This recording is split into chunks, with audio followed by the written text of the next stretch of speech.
show was called. Uh-huh. I told you it was funny. I told you. Oh, look, it's live.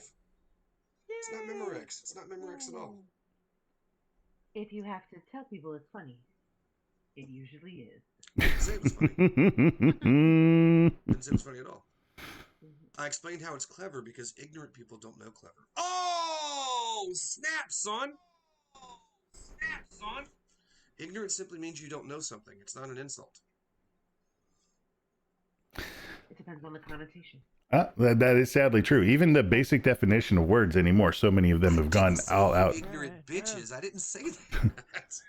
Billy, you ignorant slut. You wish. All right. I'm good to go. We are streaming. Groovy. Say the magic words. Live from New York. Make a lick a high, make a hiney ho. We'll go old school. And on that note, we cue the music. Matt.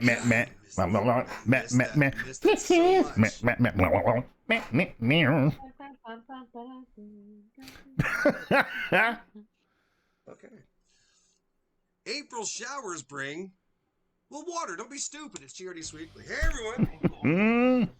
Welcome to GRD Sweekly episode number 368. No. You got to do the second part again. They couldn't see your other hand. It was down a little bit. 3, 5, 5. 9. There it is. Boom! We're the fine folks from GeekRadioDaily.com who don't pay attention to what we do or how we do it because what's the fun in that? The folks bringing things to you today, well, the woman who is kind of an optimist. It's the funstress. Life is not a malfunction. It's not. The lady who is kind of an optimist, that there's Carol the cat. I think he speaks very well for a 4-day-old. It's not bad at all. The man who is kind of an optimist, it's podcaster's Rick Siegfried. You know what is out there in the great outdoors? Girls. With brassieres and legs. And I am just a bit more of a realist on the wonderful Billy Flynn. Jungle and wastes are not to be traveled lightly. Never. Always carry heavy things. What happened, yo? So this is a week, or week, if you will, of quality over quantity. So, well, Mel and I were at several soccer tournaments since we have last convened. Every weekend is all soccer all the time.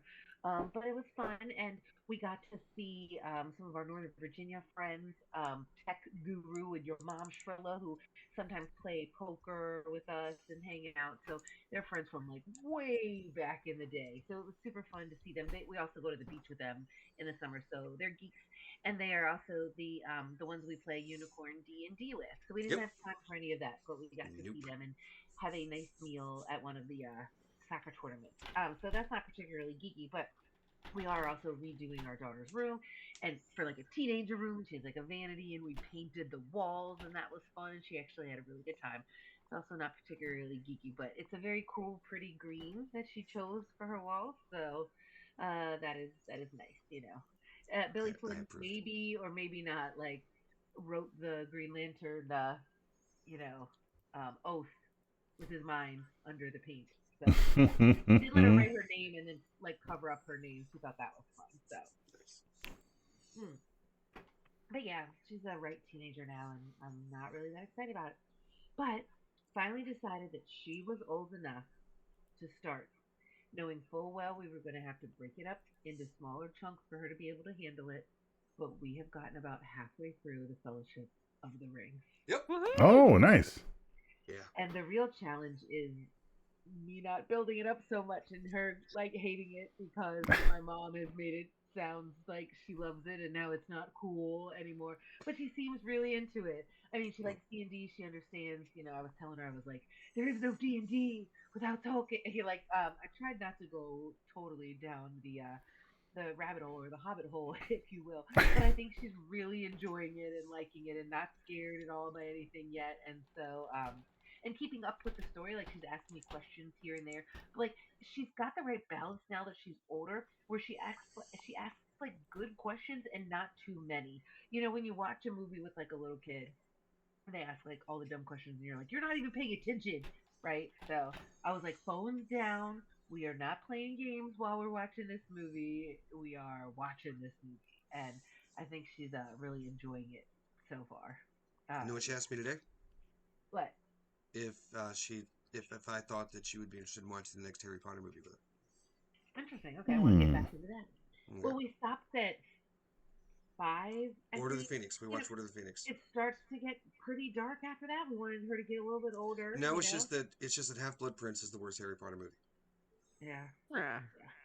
It was the I first get time watching. It was the first time one of those movies I started checking my watch while I was watching it. Mm. Oh look, we're all snogging. Ooh.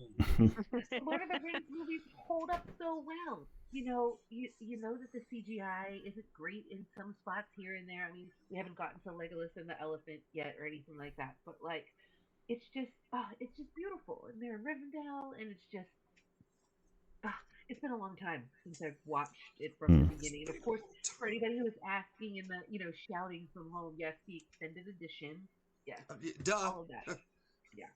On But DVD, thank you. because I was gonna say the server that we were watching that we usually like stream stuff from was like the subtitles were off and like out of Oh. sync, and I was And like, I was like, nope, guess that's what? not happening. Let's get the DVD. We own that. So yeah, it was kind of cool, and it is a pretty natural stopping point when he's like, "This is the Fellowship of the Ring." Boom. Bum, End of disc bum, one. bum, bum, bum, bum. He said the thing. He said the thing.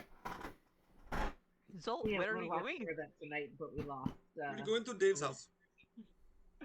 Yeah, Dave's that was house is so where we funny. go. That was so We go to funny. Dave's house. Hello, Dave. Good to see you, Dave. Dave, Are you done? you're not talking. And then Flynn and I have watched, so he already watched and has talked about it with y'all. But finally, I was like, okay, I want to watch it too. Paradise. And so we've literally watched pretty much nothing else since. We are on season 2, episode. We just watched episode 4. Yeah. Right? We mainlined So Paradise. we're halfway through season 2. So shh, season 2. Yeah, so don't say what's going on. But We'll have to man, probably this discuss show. that next time. Oh, Yeah, yeah, I'm 'cause- about caught up. 2 episodes That into is season 2 because I rewatched season 1. Okay. So good. It was so great because that first episode, right there at the end, the sign talking about how they're gonna morning's gonna change tomorrow. That look on her face, Yeah. and then Mhm. and the big reveal. I'm like, yeah, see, that was Yeah, if we you can talk didn't know. about season 1. Yeah. Mm-hmm. Impressive. Oh, and I did not see that coming with the, who killed the president and everything. No, Like, no. that was great. That was great. Just, and the use of the music and all the different nuances of the characters and just, whew. It's like and like a real study in like human nature too. Not to get like crazy deep, but like, like what would you be willing to do if you had all of the resources at your disposal? How far would you go? What would you do? And yes, the portrayal of Sinatra and just all of the characters, just so dang good. Mm-hmm. So yeah, and this show has its hooks in me, like when you're reading a book and you're like can't wait to read the next chapter. Mhm. You're just like, world, leave me alone. Like as soon as you get off from work, right? You're like, stop. I just want to read my book. Mm-hmm. And like just trying to like wait for Flynn as much as I possibly can. I watched what 1 or 2 episodes. Yeah, I'm like, you're at work and you had already watched it, and It's cool But- because when she gets done with one, I can talk about it from that aspect when I did with other people before there was more. I can simply talk about all of that, right, right, yeah. So including my crazy theory, which we will fully discuss next time. yeah. So yeah, we watch it at the pace we watch it. We're gonna Exactly. watch another one when we're done. Yeah, So we will be, Mhm. I was as gonna soon say, as we we'll be log done. off, we're gonna watch one more episode. Yep. Maybe So, 2. Yeah. Just because I gotta and get then there.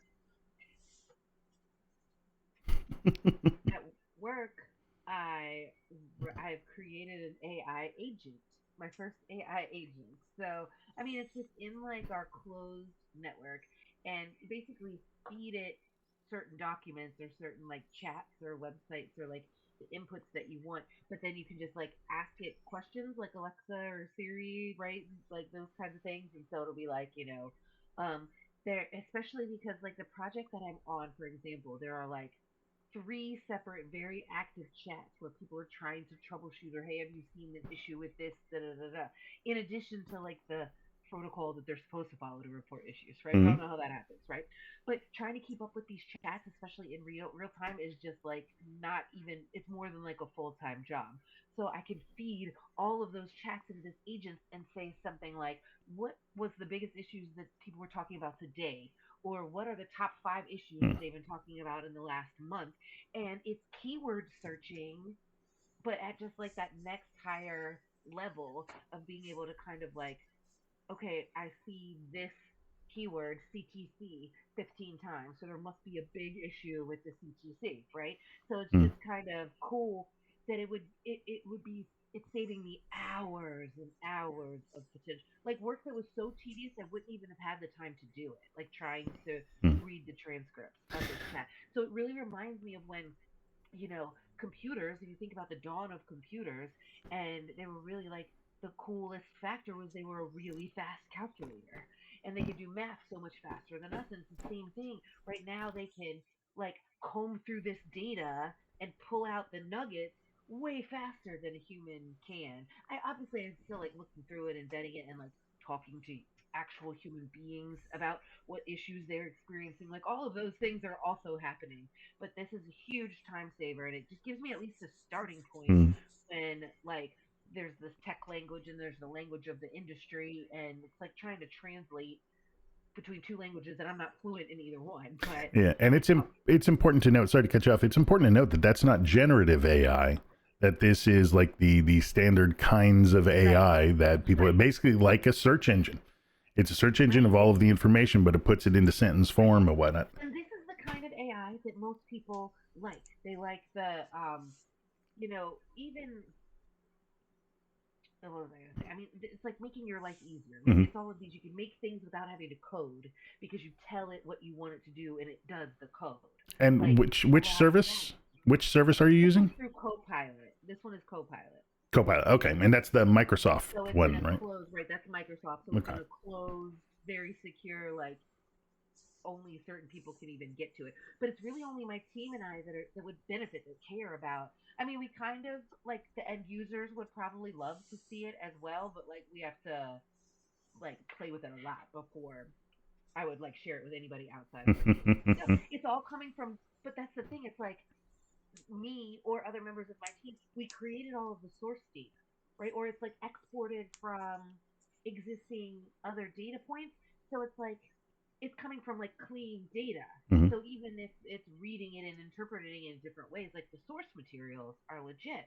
So I don't know. It's just it's like nerdy, kind of geeky, I guess, but like it's very very cool to kind of explore how to tell a story of the data because we've always been. I mean, Power BI is AI. I mean, charts. If you think about it, just being able to insert a chart from your Excel into your PowerPoint. So it's just kind of I don't know. It just feels like a cool next step. Mhm. And I'm only just begun learning how to do it. It's very rudimentary, but it's already helpful and saving me time.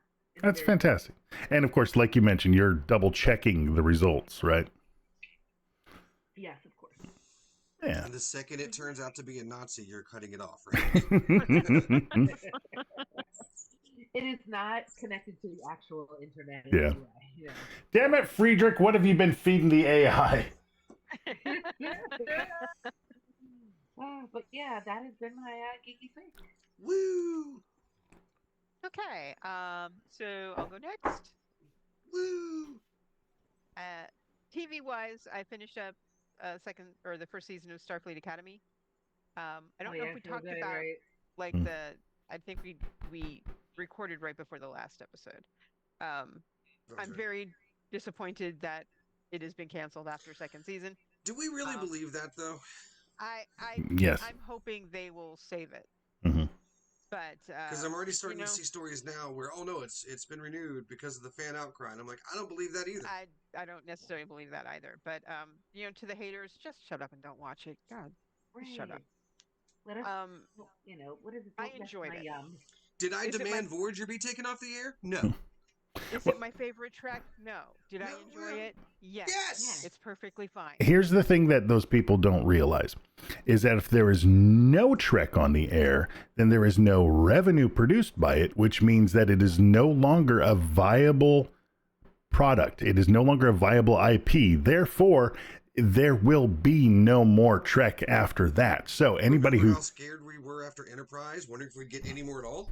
Which I remember when Enterprise went off, I was like, okay, then I thought it was a good idea because we needed a break from Trek. We needed to kind of because we'd been going nonstop pretty much since 87, I think, at that point in time with the next gen and plus the movies in between and stuff. But we needed a break for a little while so people could miss the product. Even better, it was, remixed and rebooted and rejuvenized and stuff. And then we got a good movie, a bad movie, a good movie.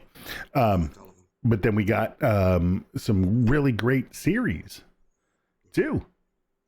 And so people are just dumb. Yeah. I apparently don't know how to work their remotes.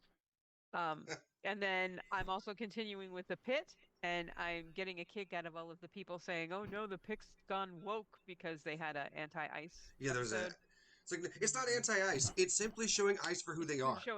It's simply showing ice. So if you don't like that, guess what? Guess what? Here's- They're anti-ice. And you know what? Here's a good idea. Here's a good idea. Whenever you see something like that portrayed, then I don't know, protest the thing that is the story that is being told, not the storytellers, but the people who do that stuff. Okay, that's fine. You can still be like, ice is good, ice is but crap on the bad ones. Crap on, crap off. But I mean, that show has been very critical of our healthcare system since the first episode, so I don't know where they're getting. It's like they were going to be nice to anybody else. Anything on the show was going to be looked at very carefully. Very carefully. And then I have returned to Bob's Burgers because I just needed something to ease my brain, and Bob's Burgers eases my brain. That's been my dinner show. And as someone who runs trivia, they do have the best trivia team name ever. What is it again? They're Date Nights of the Round Table. I wish somebody. I have to search online for a complete list of the burgers of the day because I just get a kick out of the burgers. Oh, you remember when they had the book in the Loot Crate? Oh, that's right. Of various burgers. I've got that. No one has ever taken that as a prize when we've gone somewhere, and I'm like, really? I thought that would have been one of the first things gone. Oh, the internet. Yeah, there's that too. Book. Then, movie-wise, I watched a movie called Surat, which is a foreign film about a man searching for his daughter in Morocco because she is part of the rave culture there. And it starts out kind of neat, and then about halfway through gets entirely too insane, and the rest of the movie you're going, oh my god, oh my god, oh my god. But it was great. It was a really good movie. It's just traumatizing. Then I watched two comedies that I liked but didn't love, but I liked them enough to recommend them. First one was Nirvana the band, the show, the movie. Okay. And if you've ever seen Nirvana the band, the show, it's two guys that have a band called Nirvana the band, and they're trying to get a gig at their local club, and it's kind of like hidden camera stuff. A lot of it's hidden camera stuff, and it was fun. It was a fun movie. They go back in time trying to get a gig at this club. But it was a fun movie. And then I watched Friendship, which you'd probably like, Billy, because you like the Chair Company. And it's like the Chair Company? It's like the Chair Company, yes. Okay. Stars Tim Robinson and okay. as neighbors. That's right. Friends, but the friendship goes a little sour. No, Tim Robinson has shown himself to be pretty funny to me, so I'll check out anything he said. Yeah. Friendship? So Friendship it's called? Okay. Friendship, yes. Right. And I believe it was on Netflix. It was on one of my streaming services. I think it was either Netflix or HBO. Then I saw Project Hail Mary, and yes, I do have a review recorded. I just need to edit it. 2 enthusiastic thumbs down, and if you know, you know. Wow. Everyone else loves this movie. Okay. I can't. I don't know yet. I can't. No, trust me. It's an in-joke. It's an in-joke. So you did like it? Shh. Yes. No, don't Okay. go Lola Terry now. And then Well, I have the National Theatre app, which is basically British Broadway, and they dropped the importance of being earnest, where Nutute Gatwa plays Oh, Algie, okay. and it was Plays Ernest P. absolutely Worrell. How's that work? I mean, he's good, See, but Ernest saves the drawing room. Um, I'm gonna I go to love the Oscar TARDIS. Know what I Wilde. mean? Yeah. I love Oscar Wilde, and I love the importance of being earnest, and it was just delightful. And the costumes were amazing. We actually Um, saw this at UNCW last year. Kevin was the second butler, the butler at the place. Oh, Merriman. So we went to see, and their production was pretty good. Our two main leads, I thought, I was like, you guys are really doing this well. I like this. yeah. So I enjoyed that a lot. Like she And got then, Lila. Yeah, no, she got one. yeah, he fills a hot pink dress really nicely. Let me tell you. Oh, I can imagine. Speaking of thirst traps, I've been enjoying on TikTok the national parks for the last like week and a half have been going feral. Posting just the raunchiest content. Like when you open up Oh. Yosemite National Park and Oh, it's their TikTok and it's like, fill our crevices. Come enjoy our mounds. okay. And playing some of the just most Wank it, sexiest wank it, songs wank it, ever. They wank it. basically have their own hashtag now. It's only parks because Oh, every God. national park was jumping on this trend. Mm, amazing. That's much better. Because when you said that, I thought you meant that like Will Ferrell was doing things for them. Oh no, feral as in no, yeah, I put it together. they I have put it gone together. horny. They have just gone horny, and it's great. So Ah, I've it's so been enjoying tacky. that. Pharrell. Lynn had to Yeah. fire somebody. Lynn had to fire somebody once who was doing a very similar kind of bit. It Wow. was the dumbest thing ever. He was on the radio. He said, "Hey, you want to hear a dirty joke?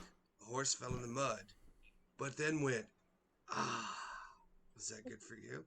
And that's why I had to fire them. FCC's a little stricter, though. Well, Yeah, it wasn't the FCC at all, but you know. I don't think anyone in the government is paying attention to the national parks right now, so they're just doing whatever the hell they want. Wow. And then other than that, I was cleaning out some stuff from my brother's trailer and found some of my mom's old dolls. And my sister decided she wanted them, so I've been driving around with like haunted dolls in my car I for was the gonna last say, week and a half. getting rid of them is good. You don't want the dolls. Well, getting I will rid of say them is hard because they come back. That's the problem. moving them from the trailer to my car made me itch, which is why they're still sitting in my car. Right. Are they made of asbestos I or don't fiberglass? Know. I don't know. Yeah. I don't know, man. They're made of the souls of small children. What I'm gonna do And though, bed bugs. is like just kind of push them into a It's box all and ship together. them to my sister. Thankfully, she lives in another state, so they won't come back. Maybe a silver-lined No. crate? And then when you see one, you're gonna shit yourself. So just so you know. Yeah, No, I if got rid of if that, I no! open my car and it's sitting in the passenger seat. I'll do something. Seat belted in, because safety first. And it's the one that's got that little smile. You know the one. Yeah, you know the one. That's been my geeky sweet. Now that we've effectively given Carol nightmares for the next week. Yeah, I mean, they need to make sure they're still in She's my okay. car. She's gonna be fine. Well, I no longer have a chicken. It's back to the neighbors. So there's that. I'm sorry. Fe- Did Colonel Sanders stop by? Nope. It went back to its neighbors. Foghorn Leghorn, boy. Nope. chicken, boy. Did not eat them or anything like that. It was tasty, but no, went back to the neighbor. Basically spent the past 2 weeks befriending the chicken, and then was able to get it back to him. Nice chicken. I legitimately had trained it where I would go out with these dried mealyworms and just shake the bag, and it was so funny. In fact, let me see. I can give you a replay. Your door. So I could do a replay where I would shake, and all of a sudden I'd see from on the other side of the porch. just. Oh. Mr. It was great. And of course the kiddies, when they would go out on the porch because it's screened in, they would just love looking at that chicken, and that chicken, she would just. It's like an HD TV for cats. It was great. It was great. Paradise finished the season. The show is heading exactly where I thought it was, and I am loving it. Because there's still. What's it? You saw the final episode. Okay, yeah. And it's. I'm not talking about it. I'm merely saying It's so fucking good. It's so good. one of the things that I love about the show is that it does reveal things just after you figure them out for the most part. And so it makes you feel smart. And I just love it. And so many clever twists and turns in there. It's one of the reasons why, I mean, I've always adored Dan Fogelman from back in the day with The Neighbors and Gallivant and stuff. He's just so darn good. And it was also very nice seeing Larry Bird from The Neighbors in that show, and as well as Timothy Odmanson, who was in Gallivant as the king. So, I mean, I just love that he's going back with these really great actors and bringing them back in. And actually, as of about 2-3 hours ago, I finally finished up and watched the last episode, the final episode of Sweet Tooth. And it was. I couldn't handle. Did you end up watching any more of that, Flynn? Oh. No, I kept thinking maybe you'd come back to it, but I guess that's. It was so good. It's hope punk is the best thing, and that's one of the reasons why I went back to it right now. Love that comic so much. It's so good. The show is phenomenal, and it's just the kid. Like I've said, that the kid that they hired to play Sweet Tooth is the most perfectly shaped kid ever. Like, if you picture a kid, imagine a cute kid. That's what that kid looks like. It's insane. Excuse me. But great acting all around and stuff. Gets to be good looking when they're older and not ugly when they're older. You know, you never can tell with really cute kids. True. It's like a 50-50 shot. Very true. Very true. And of course the other thing, and it's also tying into my story later on, I watched live the Artemis 2 launch. Nice. Which yeah, too. Oh yeah, we watched it. I mean, again, did you see it hit the firmament? I saw it punch right through. Yeah, no. Thanks God for opening the firmament. 50 states, all 50 states contributing to it, plus like 40 different countries. It's just, I mean, you had the first person of color as well as the first woman to go past low Earth orbit into deep space. And it's, I love that stuff. And the fact that we're going to the moon again, that's the goal. I'm looking forward to it. So. And you got to do this first. You got to go get a close look. We're going to know more about the moon than we have in a long time. It's going to be awesome. Mm-hmm. It hasn't changed that much. So cool. Yeah. We did the countdown. Did y'all do the 10, 9, 8 countdown? Yes. Yeah, watched it. Basically from just before they paused at T minus 10 for their final check-ins and stuff like that, and then they from the countdown on, and it was so good. Just I loved hearing the stuff that, you know, just their voices, the excitement in their voices and stuff. Right. It's just it was great. I thought it was very informative. We watched it on YouTube. Mm-hmm. And I thought that it was probably the same everywhere. I'm not sure. Yeah, the NASA. Just the right amount of information, but also delivered in a way that it just sounded so badass. All of it. It was so great. Yep. And even the kids now that are like, "Yep, I want to be an astronaut again," right? Mm-hmm. And that's the hope, because there hasn't been that kind of a vibe in a while, and especially the things that they said, which was, you know, for our families, for our planet, for humankind, And then, a few other things later, and the guy says, "We are ready for we are go for full send," and it's just like, oh, okay, like It's time. you guys hit the poetry and then the badassery, and like, oh yeah, yeah. So I like I said, I love that stuff, and it is. I've actually got a good line that I will say later on, but that has been my Geeky Week. Cool. I will say that there was like a moment because I watched the Challenger explode on TV. There was a moment where it's just like, okay, we're good. Well, that's the thing. When joy and fear. Yeah. When they got to that moment, they cut away.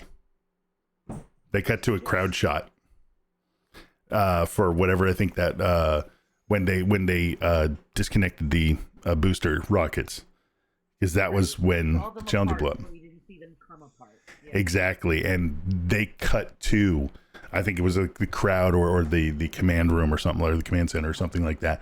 But I think that was intentional, just in case, because that's a second, yeah. Yeah. But Mr. Flynn, how was your Geeky Week? Well, there's a new Mad special. There's Mad About DC, which has, all about DC Comics, but done Mad style. Like there's, a mad look at comic shops, which is kind of funny. There's your snappy answers to stupid questions, but, all DC people. There's a wonderful little look at, the Dial H for Hero character, at some of his not so good heroes that he dials into, like Double Buttman. Or, Wait. Is it two butts next to each other, so it's like four right teeth? One on top of each other. Back butt? No, one on top, one, and then one on top. Yeah. Wait, like laundry, like a washing machine combo? Kinda, yeah. How did Paul Reiser get two butts? Was he bitten by something? Like a radioactive butt man? There's like also a Howard Stern? Sweatpants master who can control the sweatpants to go swirling out and capture people and stuff. Can they both poop at the same time? We don't go that far into it. But I will tell you that the very first hero they give you does live up to his name, and that hero is Soda Nips. So, wow. But if you really want a chuckle funny moment, it's not Spy versus Spy. It's Guy versus Spy, because Guy Gardner is going against the other Spy. Wow. So yeah, there's that. Fantastic. Batman continues to go just so really off the rails. Absolute Superman, though, is still tremendous. 17 issues in, and it's going to last. Absolute Flash is telling a fantastic story. Absolute Martian Manhunter, one of my favorites, is the Martian Manhunter is no longer with him, so there's another Martian creature thing that's now attached to his psyche, so he thinks he's even crazier than he was before. Absolute Wonder Woman number 17 was fantastic. The Peril of the Brutal Dark. DC decided to go back in time and get one of their old private detectives, Elias Stone, I think is Ezra Stone. What is his damn name? What was his name? Rock Ezra Stone. Kane. Oh. Ezra Kane, that's his name. I could not think of it. He was a character in the 1940s. So they brought him back, in a wonderful 1940s adventure, all on its own, which is good.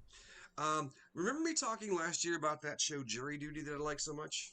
The one with James Marsden in it? James Marsden's on it. Everybody but one guy on a jury is an actor. Mm-hmm. The whole thing's made up. Well, they've got another season, but it's not another thing where they're doing jury duty, so now it's Jury Duty presents Company Retreat. So they have created a complete fake company, a hot sauce company, Rockin' Grandma's Hot Sauce. And they've hired a guy who's going to be working with the manager, taking notes and keeping up with stuff, because in a few days it's their annual company retreat. So yeah, everybody is fake except for this guy, and strange things happen. Like how the manager guy decides to propose to one of the employees at the company retreat, only for us all to find out that they've never even dated. They've just been really good work friends. Oh no. You've been my work wife for many years. It's time to make it official. So that's pretty funny. I'm about halfway through. They're releasing them in stages, so we'll see how that goes. I've watched the next episode of DTF St. Louis. Oh my God.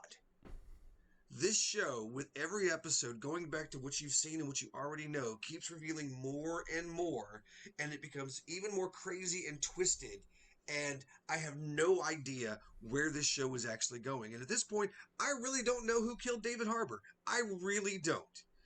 because you usually have a pretty good idea. well, I thought it was his wife, and then we had a lot of good reasons why it's his wife, and then this episode shows you, well, maybe it's not his wife, and I'm like, well, god damn it, the hell is going on? Because everything that we thought we knew changes dramatically with this episode. But then again, every episode you watch, everything you think you know changes just a little bit. Watched a new episode of Rooster with Steve Carell.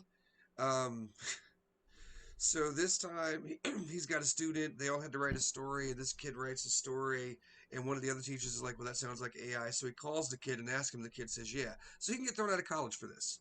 So the deal is the kid's got to write another story by midnight. Boom. Turn that in. Fantastic. However, that same kid also runs into Steve Carell later. Steve Carell's going home. He's like, no. You never went to college. You got to have a college night out. Oh, no. So Steve Carell is really good at taking a penny. He's got a penny in a jar, and he keeps just chucking pennies into the jar from across the room. So he goes to a party with this guy, and they play beer pong. So it just goes from there. It's pretty funny. Like preternaturally good. At Oh, he is damn tremendous. He does the one moment. He's like, how do I do this? I don't know. How do I do this? And he turns around and throws one over his shoulder and lands it. Like ridiculous. How is this even humanly possible? Dude, how? And then I watched a movie. I watched Anaconda. Oh, the new one? I wanted to watch that. It's available. You can watch it. So, yes, Jack Black and Paul Rudd, him and some guys, they were, hold on, childhood friends. They used to make movies as kids, and now Jack Black just like makes wedding videos, so he's making movies, but he's not making anything he wants to make. So Paul Rudd shows up to his birthday party, bringing a tape of an old movie that they made that they thought was lost, so they could relive the good old days, and then tells them that he has the rights to the movie Anaconda, and they need to remake it.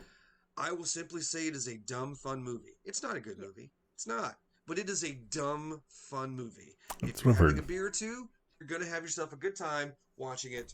There's some nice cameos. It's absolutely better than Anaconda 2, and probably better than the original Anaconda as well. Yes. I'm just surprised they were able to get the original Anaconda back. That was, the guy's been hard up for work. Been hard up for work ever since it happened. But, yeah, unless there's something I've completely forgotten about, that would be a week of mine that has been geeky. The wonderful Billy Flynn looks at what Chad and Abby are up to now. If you know what TV show they're on this week, you could win yourself a prize. It's your further adventures of Chad and Abby update. Chad has to choose between continuing to draw greeting cards or go back and revive his cartoon superhero with Stefan, whose vision couldn't be more different than Chad's concept. So first day back at the office, Chad's like got writer's block. And his daughter Charlotte's devastated when she sees a boyfriend with another woman. And to complicate things, Chad steals Charlotte's story for the comic. Oh, Lord. And then, well, he tries to get her a job as a colorist on the book, but Stefan hires his own girlfriend instead. And Charlotte, even though it's her first day, speaks out about the way women are portrayed in comic books. And shut up, as much as I love Wonder Woman, she's absolutely right. But yeah, so Stefan sees himself as the commissioner of this project. Charlotte is frustrated that comics today seem to just be live nude girls. Chad thinks that maybe he should scrap it all and write about an elf. Everyone's trying to keep up, but they all just seem to prune, to jounce, to nosegay. Hashtag Chabby. Forever. What's a Nubian? I will have words with able now people in North Chesterfield. Someone with access as a user was able to deeply mimic their website, and I know that I had to set an email alert for any transaction over $100. I tried to go to a webpage asking for my email address and my social, but I was told my account did not exist. So the hackers had already cleaned out my account and closed it. And I want to dedicate my life to finding them and torturing them to death. They went after people on Social Security disability income. The rules make it impossible for us to work full-time because of an earned income limit with the payments and not enough to live on. And, they went after us. And I don't know if it's possible for any of us to be careful as always we need to be, but I hope this is a helpful reminder of how vulnerable we all are. Twist the government's arm. Make them go after these people until they all are found and brought to justice. Apparently, any justice we will have to do ourselves, and that is from Bill. Bill, that sucks. And I'd like to think that you, being the watchdog that you are, you're going to send us another email, and we're going to have a happy ending to this. And I'm fairly certain that at some point in time, the administration is going to address various forms of fraud and stuff like that, but they just got to get through pardons first. You know, there's things. You know, we've got an agenda. We've got plans of a plan. Hey, geeks, you did not have to say Karanosar for me to recognize one of my favorite unknown 80s people in your last description, Mr. Raphael Sabarge. So his high school role has to be the show Better Days, a show that had a difficult time finding an audience with all the new stuff that premiered that year, like Head of the Class, Alf, Perfect Strangers, and Pee-wee's Playhouse. Oh, wow. Yeah. Wow. Raphael is a guy you have seen everywhere in so many things. Hell, you even saw him in Prison Break, and I thank you for reminding me of it. That is for Marcus. For Marcus, you're absolutely right. Last week, Better Days. And I was a big fan of Raphael Sabarge back in the day, and I loved the show Better Days, and I don't think it even got its full season aired. So that kind of sucks. What are you going to do?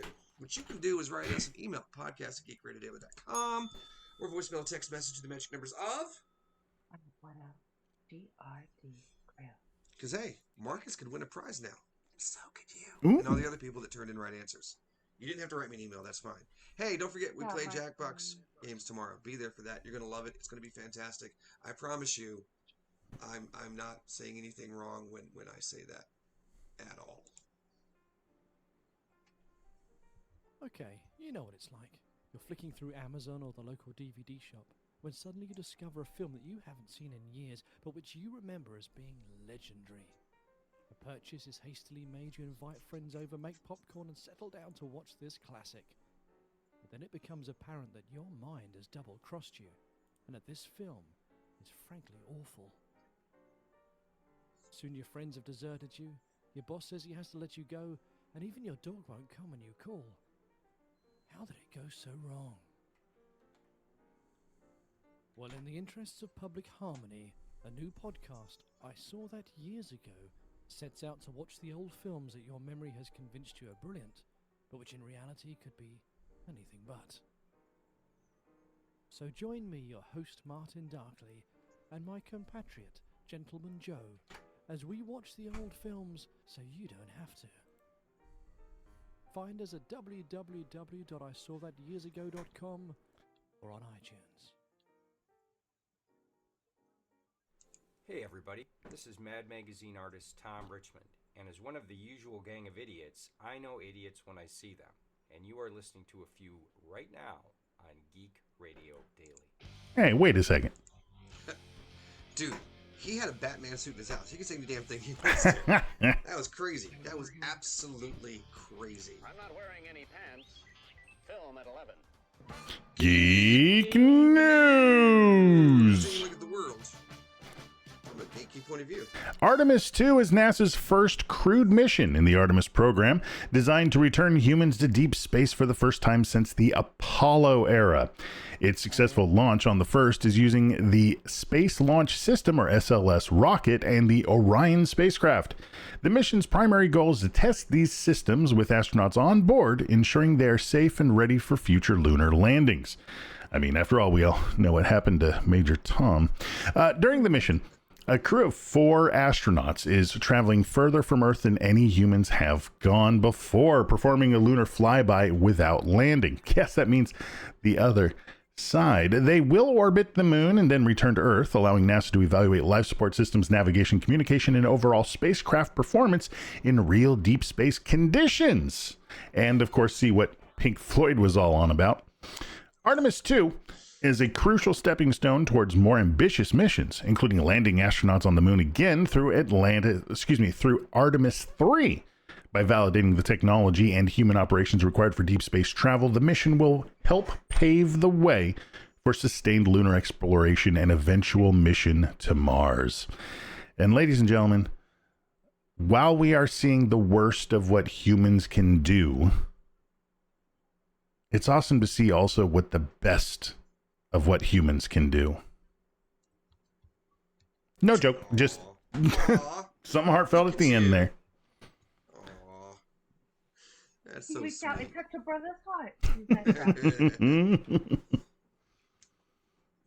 Well, speaking of the worst that humans can do, have you noticed that your chocolate doesn't taste much like chocolate anymore?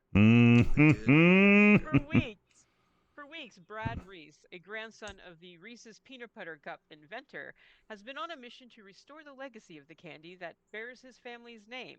It started when he bit into a Reese's Mini Heart. It was disgusting, he said in an interview. Ever since, Mr. Reese has been railing against the Hershey Company, which makes Reese's products. Cheered on by local chocolate fans, he has accused the company of shortchanging customers by quietly replacing the real milk chocolate in some of its candies with a chocolate-flavored substitute. What is that chocolate-flavored substitute? I'd like to know. Hershey's has maintained that its classic peanut butter cups have always been made with real milk chocolate and that only certain candies had used the substitutes. But now the company has announced it will return to using classic milk and dark chocolate recipes in all of its products by 2027. Maybe. The move is a reversal for the company, which, along with other candy brands, has reformulated some products amid rising cocoa prices, swapping expensive cocoa butter with other lower-cost fats. Mr. Reese, who is 70, said he is not satisfied with the announcement, saying the company is not moving quickly enough to change its ingredients. This is just a PR stunt. There's no victory here, he said in an interview. If they were serious, they would do it right away. Come on, Hershey's. He's 70. Give him his milk chocolate now. He may not make it to next Easter. Allison Kleinfelter, a spokeswoman for Hershey's, said in an email that the product changes take time. We're moving with speed, with changes targeted to begin in 2027, covering formulation, packaging, supply lines, and ingredient sourcing, she wrote. So what she's basically saying is we won't get real milk chocolate again until at least 2030. Hershey's insists that the company started planning these recipe changes last year and that they were not in response to Mr. Reese's criticism at all. Most of the brand's products, including Hershey chocolate bars and Reese's peanut butter cups, are already made with milk or dark chocolate. At least that's what they say. Hershey is also transitioning to colors from natural sources across their sweets portfolio. Oh, good Lord, don't let J.K. Rowling hear that. adjusting the recipe of Kit Kat bars for a creamier taste and texture.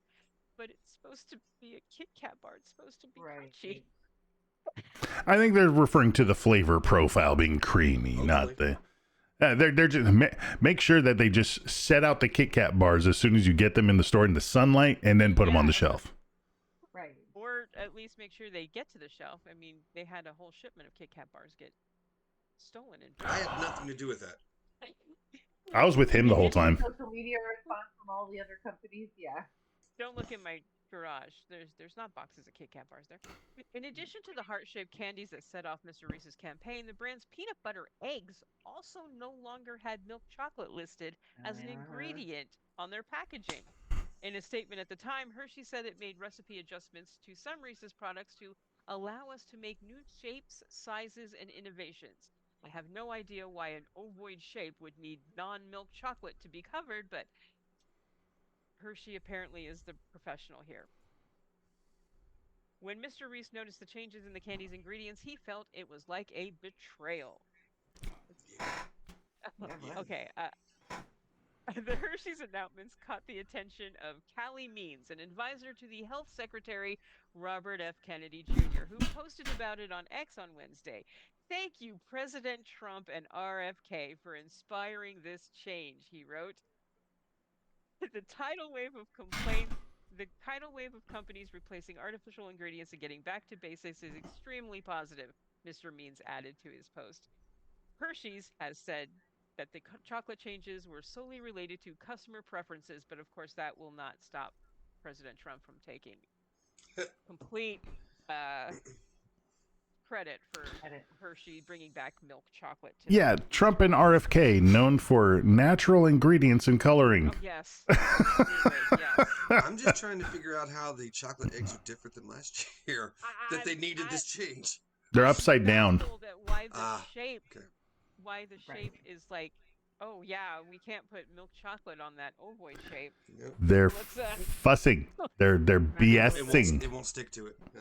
I mean, look, there's been a huge influx of what's referred to as Dubai chocolate because, of course, with the formerly gas-rich Arab nations not only running out of oil, but certainly with everything going on with the Strait of Hormuz right now, they are trying. They are making a lot of money off of this Arabic chocolate, which has, because those countries are known for cows and whatnot. So, yeah. So they're flooding the markets with this to make money, and and so the U.S. companies, they're having to go with cheaper stuff. They're having to try to make them cheaper to compete. Now, of course, if we had somebody who understood how tariffs worked, they'd be able to actually do something about that. But for now, the companies are just cutting corners on various things. Or I could be wrong, and the adjustment was that they're allowing a few more rat lips in the mix. Well, yeah. So just get your chocolate from a European source, people. Chocolate rat lips, nice. Oh. Well, okay. So my story earlier, in my Geeky Speak earlier today, I was talking about the Lord of the Rings, and Stephen Colbert has been tapped as a co-writer for a Lord of the Rings movie. Yes. So yes, I think this is actually going to be pretty great. It's not every day though a late night host ends up shaping the future of Middle Earth, but I think that he is arguably, and I think widely acknowledged as basically like the preeminent Tolkien expert. He can really go toe to toe with just about anybody. So I mean, now crazy. that Christopher Lee is gone. Yeah. True. It's called Lord of the Rings: Shadows of the Past, and it's basically two parts.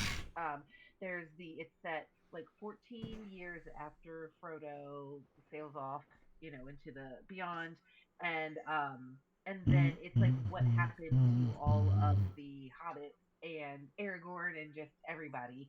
But then it's also a flashback to the missing, like essentially the chapters that were not included in the movie from Fellowship, and we all know what that is. It's Tom Bombadil, right? Yep. Yeah. So essentially, it is this the plot. The basic plot is and stuff that they have, because I'm talking all over the place. But Tolkien actually had written part of like a fourth story afterwards. It just wasn't published, in which Sam's daughter, who uncovers a long buried secret tied to the War of the Ring and why it was very nearly lost before it even began. So it's kind of the Sam and Merry and Pippin set out to retrace the first steps of their original journey, going back from the Shire and out and about. And so it's kind of it's going to be wonderful. So yeah, lots of flashbacks.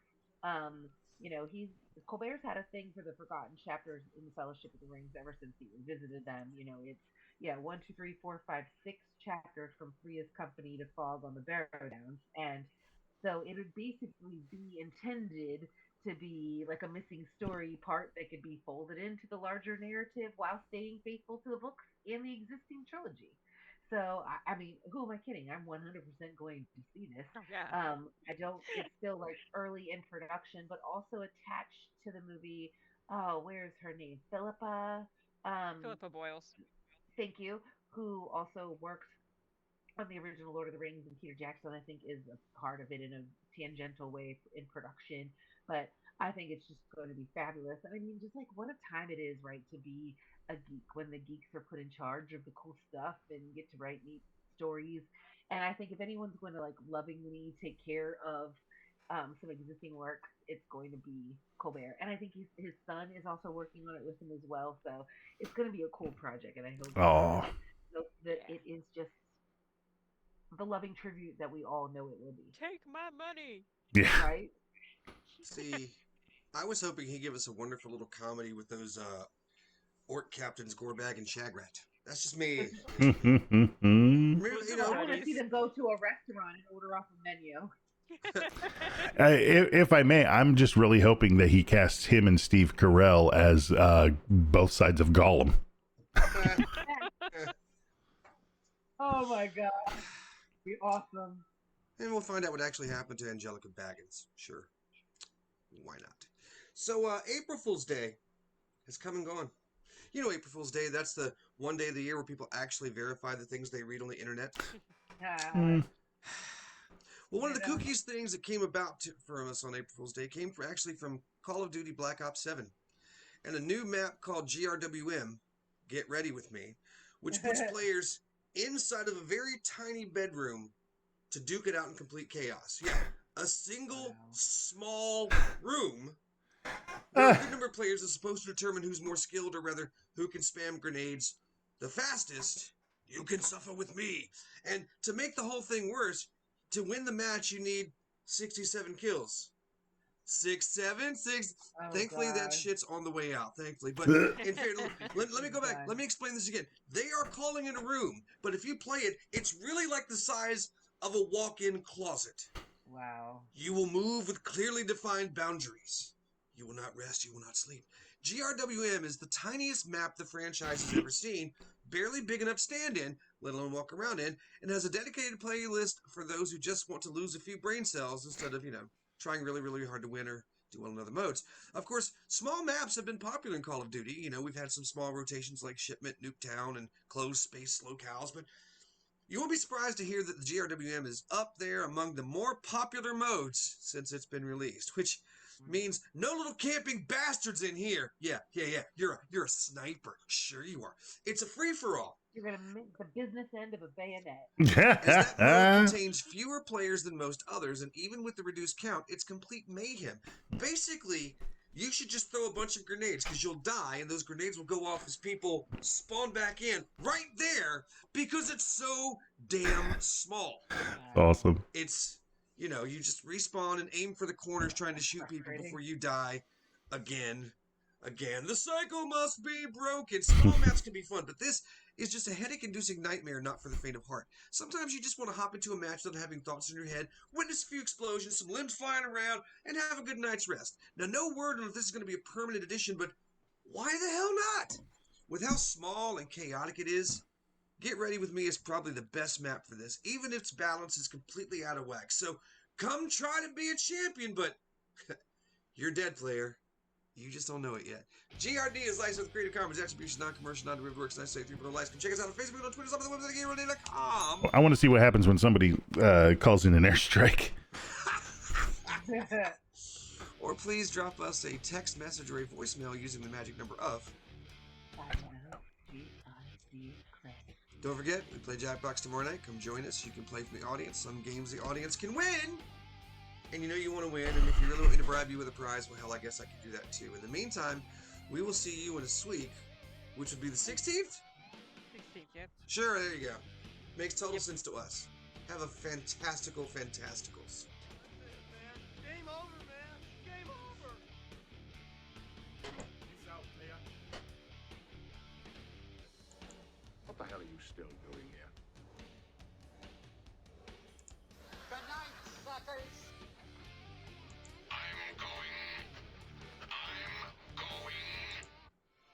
I've been thinking. Tomorrow it will be 28 years to the day that I've been in the service. 28 years in peace and war. I don't suppose I've been at home more than 10 months in all that time. Still, it's been a good life. I love India. I wouldn't have had it any other way. But there are times suddenly you realize you're nearer the end than the beginning. And you wonder, you ask yourself, what the sum total of your life represents. What difference your being there at any time made to anything.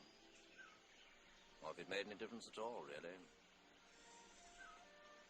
Particularly in comparison with other men's careers.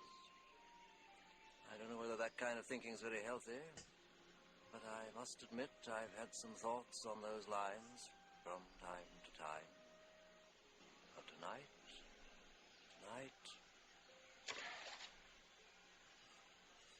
last. Is that Sir Alec Guinness? It was Sir Alec Guinness. Okay. The Bridge on the River Kwai. Yes. I wanted to get something from the Lady Killers, but I couldn't find anything that I really, really loved from the Lady Killers. I love the Lady Killers. Funny.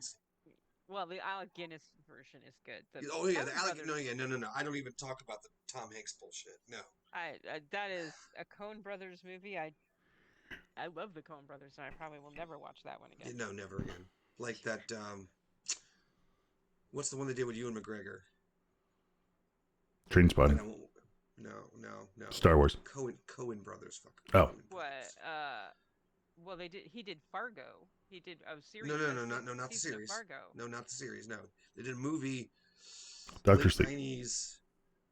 It's supposed to be a romantic comedy thing. Oh, are you talking the George Clooney one with Am I? Zeta-Jones? Maybe I am. Irreconcilable Differences.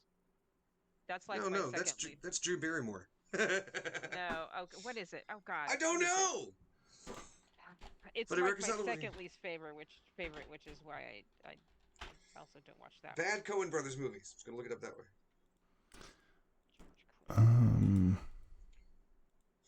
Wow, this lists the lady killers in Suburbicon. That's not even a Coen Brothers film.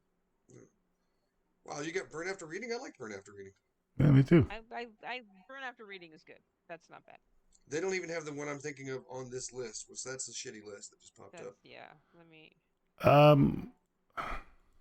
Was it George Clooney? It was George Clooney and Catherine Zeta-Jones. Yeah, Ewan McGregor starred as brothers Emmett and Ray Stussy in the third season of FX's Fargo. Yep. Yeah. No, that was fantastic. That was amazing. That was every season of Fargo is fantastic. Yep, every single one. Honestly, yes, I agree. Thank you. Are you talking about the men who stare at goats? Nope, that movie was great too. Yeah, I love that one. Okay. Where the hell is it? Intolerable Cruelty. There it is. Yeah. Yeah, no, that is George Clooney. Okay, my bad. Yeah. I don't know why I thought that was him. Intolerable Cruelty was terrible. It was absolutely terrible. And I'm like, I love you guys, but this is terrible. It was still half a step better than The Lady Killers. Yeah, oh yeah. Lady Killers is just, I cannot believe The Lady Killers was a thing. It was terrible. Hey, there's something Mark can watch. Boom.